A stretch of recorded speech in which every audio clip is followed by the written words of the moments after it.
We do have something valuable to say. People want to listen to you. It's a beautiful gift. If we want to create world harmony, the best thing we can do is use our authentic voice, because we're not here by accident. Every single one of us is like a piano key in the music of life. And by not using our authentic voice, we're actually adding to the dissonance, so we work with that. It's important to think that. Lots of women especially are like, oh, look, my voice isn't just part of this conversation. But as you know, Gayle, no soul is here by accident. We are all here with a role to play. Welcome to the Health Conscious Living Podcast. Welcome to the Health Conscious Living Podcast. I'm Dr. Gayle Myers, and today my special guest is Sally Prosser. Sally is a holistic voice and public speaking coach. She is the host of That Voice podcast, top rated, and the founder of Soul Speakers. For the last 20 years, she has helped hundreds of people love their voice, speak with confidence, and land their message. Welcome, Sal. It's so great to have you. And she is coming to us from Australia. It's such a joy to be here with you this morning, my time. That's right. That's right. And here we are. So welcome, Sal. You've been a voice coach for a long time, and you were in the media as a reporter and PR. And tell us about your journey. What drew you to being a voice coach? It was one of those things. I was born into this world to teach speaking. A very early Christmas, I was about 9 years old. I asked Santa for a microphone on a stand, and I was so excited because I got it. And the first thing I did was say a thank you speech to Santa for my gift. So I've been doing this my whole life, and through school, public speaking, debating, the school theatre, all of those kinds of things. And so I've always been destined to work with voice and help others do the same. Yes, you have. And you're so great at it, because Sal has been my voice coach for the last year. And I just want to say, amazing to work with you. So the voice is so important. It has so many aspects of who we are and how we express ourselves. And as you help people to be heard, to be confident, and to share their message. So, and you were born naturally as a speaker, which is really rare, I think. And because most of us are like not really comfortable in public speaking. So tell us about the voice and why it's so important to have the relationship with it that's loving. I will say, I have had my fair share of public speaking disasters. I've probably seen it all. So it's not to say that I've never experienced any of those fears or had things go wrong. I feel like it's all the perspective that you have with it. So I've never really seen public speaking as this thing that you have to do. In that moment, you're using that beautiful energetic channel that is your voice, because as you say, it is not just something we use to speak. It's an expression of who we are. I often say it's the soundtrack of who we are, and a powerful way to heal ourselves and heal others. So I really wish more people knew that. And that's the basis of my approach, and also Soul Speakers, for people to realize that, wow, your voice is the organ of your soul. It's such a precious gift that many of us have, and we should take care of it, value it, and use it with a lot of pride, I feel. And cherish it. It's interesting because as I was preparing and thinking about this interview and knowing you, the question that came up for me was, the voice tells our story, whether we realize it or not. So talk about that. Absolutely. It tells our story and stories of our ancestral line, the lineage as well. We have a voice print, and there's a family voice print as well. So if your grandmother or grandmother's grandmother is through the family let's say it's quite a common one to have a not much communication happening in the family, for example, really like, let's be seen, not heard, sweep things under the rug, don't talk about that. These traits do feed through our voices. And so when we work on our voice, we don't just have the opportunity to heal ourselves and to better our own voice print, we also have that ability to break speaking cycles in our family. So it's very powerful. Absolutely. Now that you've mentioned it, I see how in my mother's family it was the lineage of my grandmother and her voice and how that was passed down to the males and the females. And then, it's interesting because in that familial pattern, the women have been changing so much over the last, 100 years. And the voice of women and our voices, how we express and how comfortable we are, and how it's changing our grandmothers and great grandmothers' voice.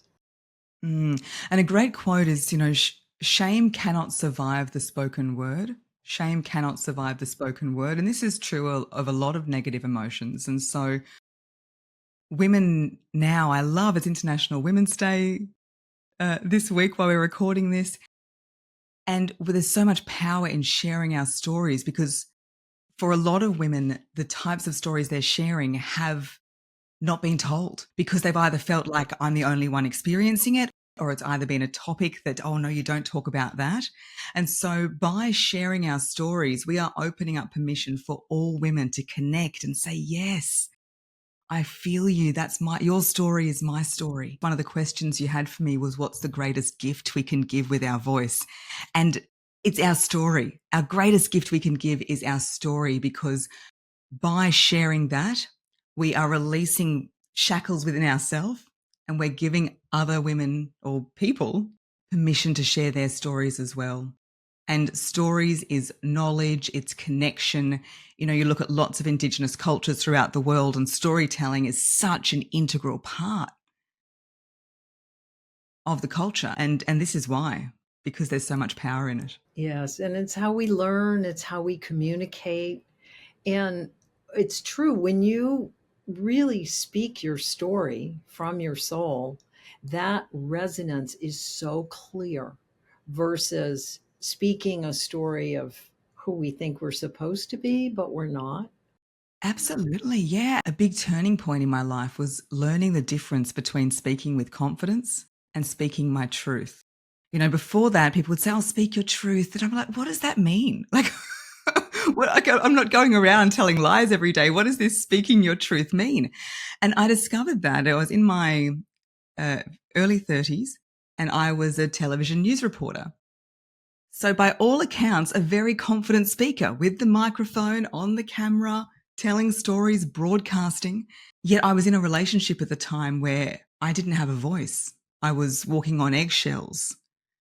I was being led to believe things that weren't true.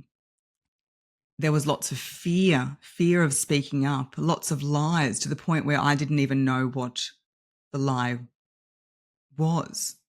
So this man, among many other things, told me he was a doctor, yet there was no evidence that he was.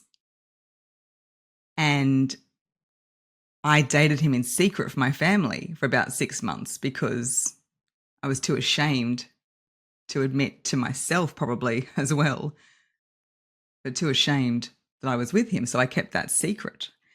And you know me, Gayle, I am such an open book, probably to my detriment at times.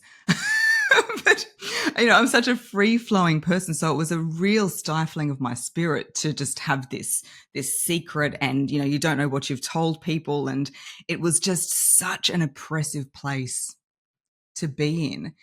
And there was one night when it all came to a bit of a head. He was getting a little bit aggressive and violent from drinking, and I was chased into the room, and I was lying on the bed, completely paralyzed. They say, is it fight or flight? Almost felt like I had been pinned to the bed. So much fear and this weight of secrecy and guilt and shame and anger. It was in my body. I could feel it. And that's when I remembered who I truly was. I had that memory of, what is going on, Sal? I was born to be a speaker. I've spoken my whole life, and here I am, a 30-year-old woman lying on my bed, not being able to make a sound. What is going on? And I recalled myself to me. Gayle, you know what I'm talking about here. It's you were one of the people that helped me understand what I was doing. I was calling myself back to me, probably saying hello to my soul would be the way that I would describe it now. Not that I knew that vocabulary at the time. And took a really deep breath. And as I exhaled on that bed, I felt that rising of the phoenix. I felt those emotions release. And that was the moment when I had that embodiment, that realization of, this is it. This is the difference between speaking your truth and speaking with confidence. And I made that decision in that moment to make it my life's mission to help others find that fire in their belly, find that voice inside, and be able to express themselves. And even though it took a couple of years from that actual moment on the bed for the business to begin, these things always have a process. I would link it back to that night where I made that decision. And that's why now in my work, of course, I can teach you about voice warm-ups and articulation and how to stand and what to do with your hands. Of course I can. That's just one part.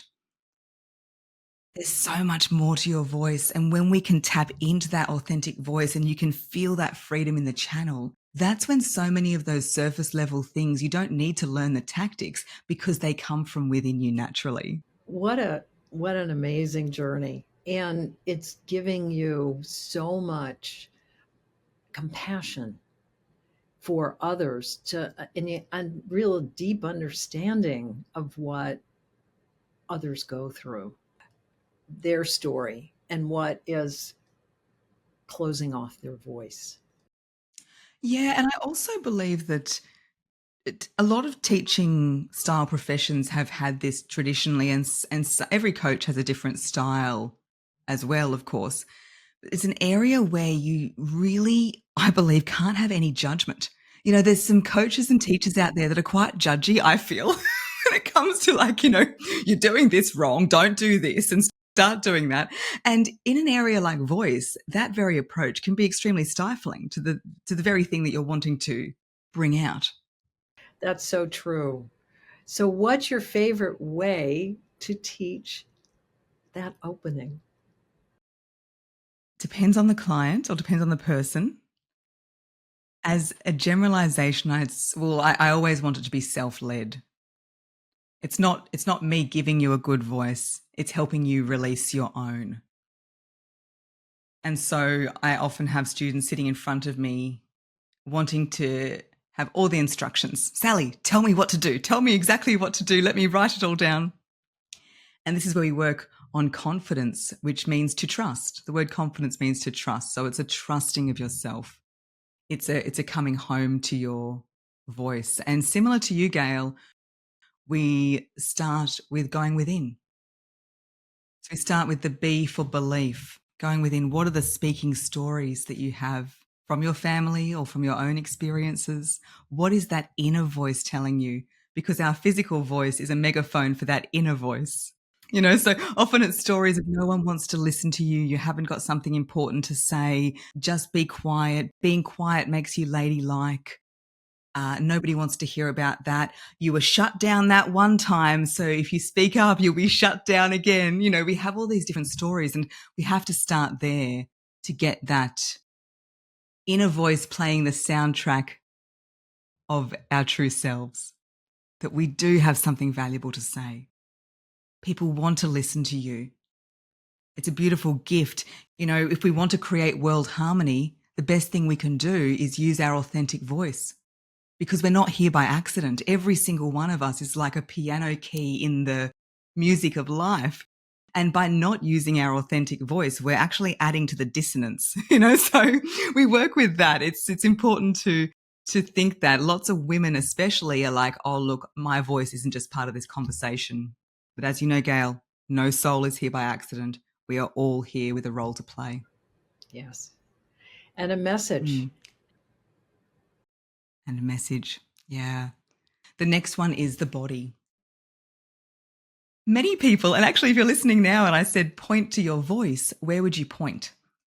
You might be going to your mouth, you might be going to your throat, you might be going to your head, your heart, and the answer is all of the above. It's learning that our voice runs from the soles of our feet to the crown of our head, and we need to really ignite our whole body for our voice to flow. Many people treat speaking as an intellectual activity. And what that does, it's always about, okay, I need to think about what to say. I need to say the right thing. And what that does is it makes the voice almost cut off at the neck, right? It's like the voice box and above. And you'll get things like a faster pace.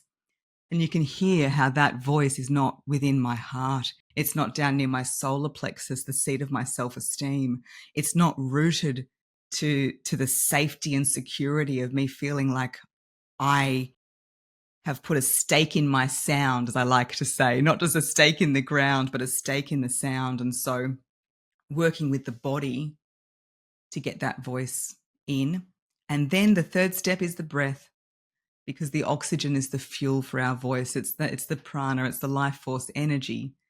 And we need that oxygen to power our voice. And just like the voice is sitting up high for a lot of people, so too is the breath. And I know, Gayle, with the meditations you do, that's also really important to get that breath slower and lower in the body. So just doing those three things with clients, and it's a different paced process depending who it is. The belief, the body, and the breath. And what's extraordinary about it is that we haven't even made a sound. So our sound is sabotaged before it's even made. But I guarantee if you can do those three things, that they are the foundations. And I actually have a mini course called the Magnetic Voice Formula that goes through that. And for your audience, Gayle, I would be more than happy to share a code for your audience to get that course if they'd like to dive into it deeper. Thank you. Yeah, it's a wonderful course, and it will be in the show notes. So thank you for that. So you connect. That's the first part. Is that connection. And then in the connection and then the discovery, because it is such a discovery at that point. Tell us about the voice print. So just like we have a fingerprint or a handprint or a footprint, we also have a voice print. And every time you speak, you are leaving your mark on the world. I share a story in my book, which is coming along, where I am in a police station as a 19-year-old getting my fingerprints taken. And I was going on a Rotary Youth Exchange program to Brazil, and you needed to get a criminal check as part of the process for the visa. So wasn't doing anything wrong.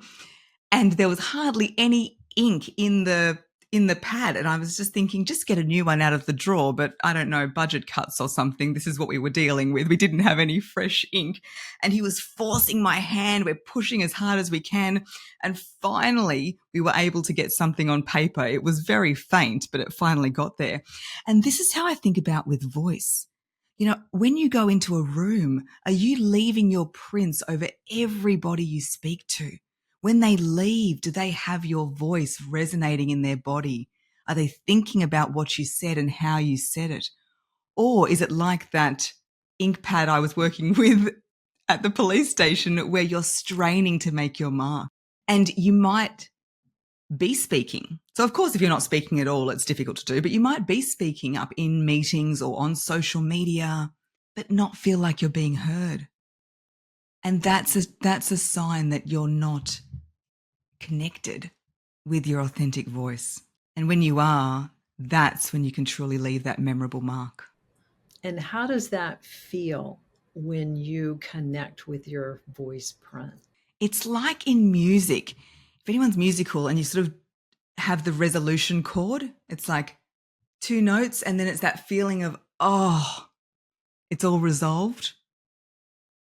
It will feel really right. I will flag though, in this process, it will feel uncomfortable because if you spend a lot of your life with a particular voice, then you'll create a familiarity, with that. So it can be a bit of a process to become comfortable with it. But when you find it and when you say it, whatever it is you're saying, you can feel it in your body. You leave and go, wow, that felt good. I felt like I was heard. And you can physically feel those vibrations in your body as well. So if you put your palm on your chest or feel those vibrations in your body, that's also a sign that it's working. This is why you can hear when people are on holidays. If you ever speak to somebody and they sound like so relaxed and in themselves, you're like, oh, are you on holidays? I call it the swim up cocktail bar voice. It's like they've just swum up to the cocktail bar and, got a margarita or something. Because often there's so much stress and tension that it pushes the voice to a place that we don't feel good with. And also one other thing too, it's so important, is the plant can only thrive in the right environment. So sometimes it's nothing to do with you. It's that you are in an environment that's not right for you. I work with women in corporate and they come to me and say, Sal, I'm not getting heard. I'm being shut down, disrespected, help me. And when I explore the situation, it sounds like they work with a bunch of personalities that are quite awful. And my advice would be, oh, look, get out of there. And then they find themselves in a different workplace or a different environment where they come alive. And, people, if you're listening to this podcast, you're in a particular, the vibe attracts the tribe. You might have heard that phrase, your vibe attracts your vibe. And there is no stronger vibration than the vibration of your voice. So if you are using the voice that's true to you, then that vibration will attract your tribe. Well, since it is your soul speaking, right? When you have your authentic voice and you're expressing it, you could say you're embodying your soul and speaking from that place. So you're going to naturally attract the people, your soul community, right? Yeah, and this is why, and it's a process we all go through. I went viral on TikTok in 2020. I went from 45 followers to 10,000 in 7 days. And I rang my boyfriend, Patrick. I said, something's happened. He thought there'd been some kind of crisis. It's gone crazy. They talk about your phone blowing up. I can understand that because I kind of wanted to throw my phone out the window. It was just, going so crazy. And through that process being viral on TikTok, in the same video, I had people saying, oh, wow, Sal, I love your voice. I could listen to it all day. And other people saying, shut up, you sound so annoying. I can't stand your voice. And, people on the internet, this is a whole topic in itself. But what it also shows is it's like, well, you're not going to please everybody. And when we try to have the people pleasing voice and say, okay, well, right, this is what we should say and this is how we should say it, we're still not going to please everybody. And nor should we. And so wouldn't we want to use our authentic voice that feels good to us and honestly calls in the people who want to be around us, than putting on some kind of fake voice, not satisfying everybody? Much like being in a relationship, right? Being authentic in a relationship versus not. But so many of us grew up in families that we felt like maybe, like, how did I land in this family? And so we have those experiences, of course, to grow and to become more of who we truly are. Challenging as it is, it prepares us in many ways. It helps us to heal, it helps us to grow. And so being out in the world and having those experiences. And then, of course, something like social media where it's free for all. That is, that in of itself is maturing, I should say. It helps you to really realize what is important to you and where you are in your life. Because, yeah, there's going to be a lot of that feedback. I still haven't seen that TikTok yet. I should try to find it because I want to see which one it was that blew up. Yeah, it's interesting. I would never make that video again. It was quite negative. If you want to speak with confidence and clarity, don't do these three things. And so it was a bit of a, you know, don't use filler words, don't do this, don't do that. And that's often what goes viral on online, things that are quite negative. But the thing about it is it was the first voice to video TikTok I made. So before then I was working with, the music and the trends, trying to fit into the mold. And that's why my strategy now, and I say to all my clients as well, is if you can put that camera up in front of you and you can speak, yes, you might be breaking rules that they say around, making it really fast paced and having things flying everywhere and all exciting. Do what feels right for you. And what feels right for me is to have that camera and speak by using my voice straight through that lens. It doesn't matter what the trends are. It doesn't matter what the algorithm's doing. I believe that if we can do that, we can always cut through, because hearing someone's voice is the closest thing to touching them. Hearing someone's voice is the closest thing to touching them. So if you have a business, yes, think about the visibility. Also think about the audibility. What's the audibility of your business? Where are you being heard and how are you being heard? That will always have more cut through than just being seen, especially with the rise of AI technology. So with AI, sometimes if you see a photo or a Canva graphic with a caption, you don't really know whether that person was even involved in the creation of that. And there is technology that's even looking like people are talking, but, we're not quite there yet. And I really believe that we are very discerning as humans, as souls, and we have that soul recognition. We know when another human is sharing their voice right to us. And this is why your meditations are so amazing, Gayle, because you can feel that force coming through the headphones. Thank you. Thank you. That came out of a very deep experience called near death and many years of meditation, just to the point where it's not theory. Like who we truly are infinite beings, spiritual beings having a human experience to learn, to grow, to gain wisdom and share our gifts with the world. And so when that union happens, soul to body, that's what is expressed. And that is so freeing for all of us. It's freeing for the person who's being authentic, it's freeing for the person who's receiving it, one way or the other. Whether they like it or not, it's still freeing. So I am just delighted to have you share this lovely wisdom with us. And tell us more about how the love of voice helps people love themselves. Oh, Gayle, I'm so glad you asked that question. I really believe that the best thing you can do for your public speaking confidence is love yourself. It really comes down to self love. When you have that self love, you know your voice deserves to be heard. You're not worrying about what other people think. You're not fearful of making a mistake. Amazing channel of your voice to communicate. And if something doesn't go quite to your expectations, which, let's be honest, that's almost 100% of the time, then that's okay, because you have that self-compassion and that forgiveness. There's a great book called The Top 5 Regrets of the Dying. It's by an author called Bronnie Ware, who actually lives not too far from me on the Gold Coast in Australia. The top 5 regrets of the dying. And the number one, so she was a palliative care nurse. She worked with lots of people in at the end of their life. And so she interviewed hundreds of people. This is how she came up with the research.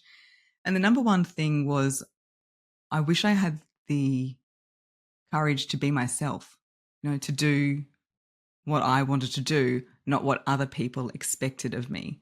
The second one was, I wish I hadn't worked so much. So there you go. The third one was, I wish I had the courage to express myself.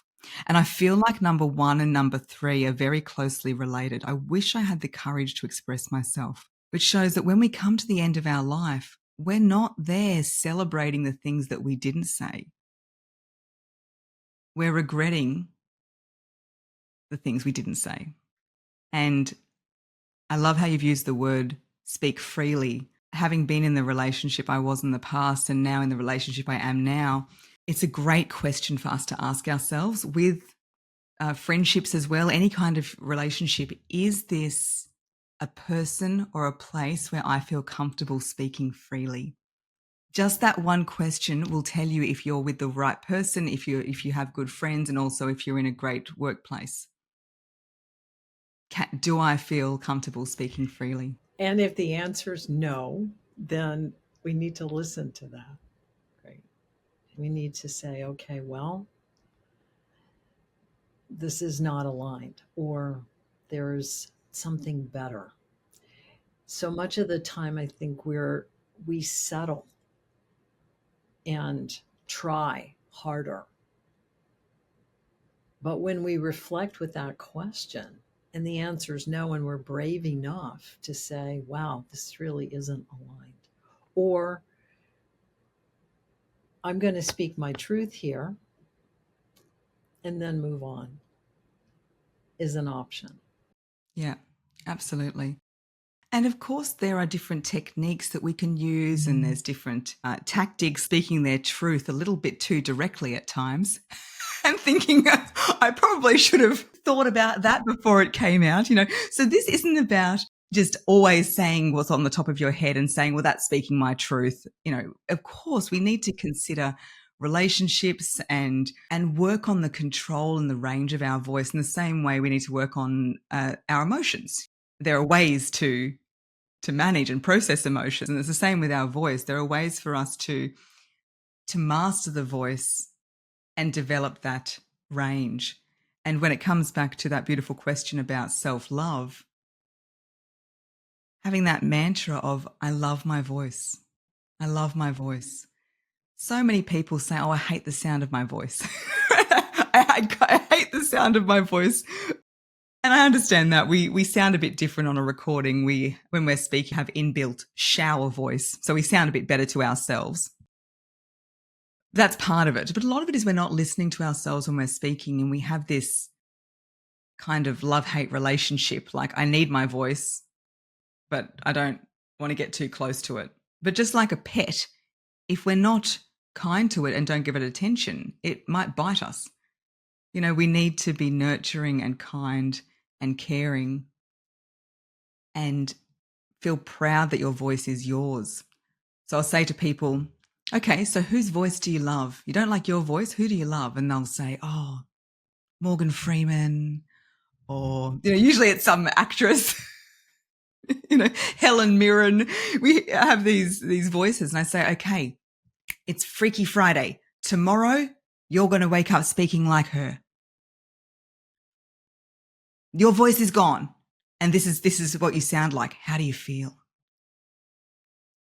And in that moment, people have that realization going, well, no.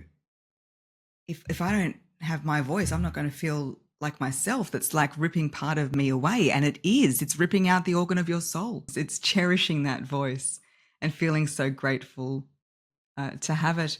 And you only would have had to have a bout of laryngitis or something like that to understand how much you do rely on that channel of your voice.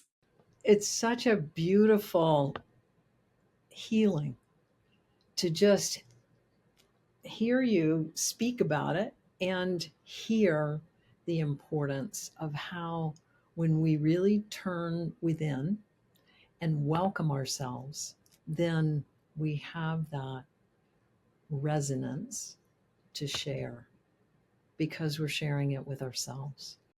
And if you'd like to do a very, very short, easy self-healing with your voice, I'd highly recommend taking a nice deep breath in and having a long, slow hum out. A hum a day keeps the trauma away, I say, right? So putting that hand on the chest, a nice breath in.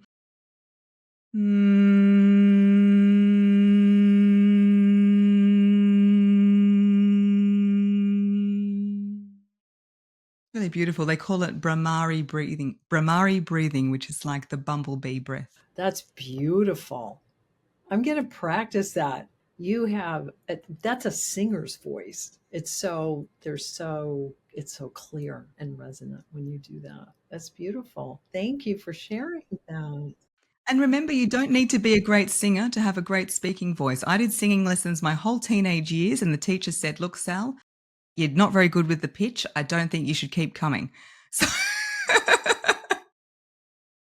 so really, it's not about being able to sing do, re, mi. It's just about tapping into your natural voice and doing that hum without thinking too much about the pitch. That will get you straight to what your register is. And it's beautiful in a group, because in a group, everybody's at a different pitch, right? Because no two voices are the same. It's quite beautiful. Oh, how fun. I look forward to coming to one of your events uh, in Australia one of these days. That would be great. Oh, I can get to America. Yeah, that would be wonderful. Very wonderful. Well, Sal, yeah, I think that was your gift that you just left us with, unless there's something else that you would like to, a pearl you would like to leave the audience with. It's just remembering that you have a voice print and that when you speak, you are leaving an impression, you are leaving a mark. And it's worth thinking about what that mark is. Because as souls, we have a unique essence, and that is expressed in the voice as well. So, thank you. What a beautiful conversation. Oh, thank you so much, Gayle. It's been an absolute pleasure. You're welcome. So, Sal, how can they find you? We'll have the links in the show notes, but how can people find you? Oh, I would love to connect. You'll find me on Instagram at Sally Prosser Voice. TikTok is also at Sally Prosser Voice. I don't really check my messages on there, so Instagram is better. LinkedIn as well. Or my website, sallyprosser.com.au. Don't forget the AU. Thank you. We'll put those in the show notes. Thank you so much for this today. It's wonderful. Thanks, Gayle. You're welcome. Thank you for watching. If you would like to work with me for more insight, go to my website and book a private session. And check out my latest transformational meditation. Have a blessed day.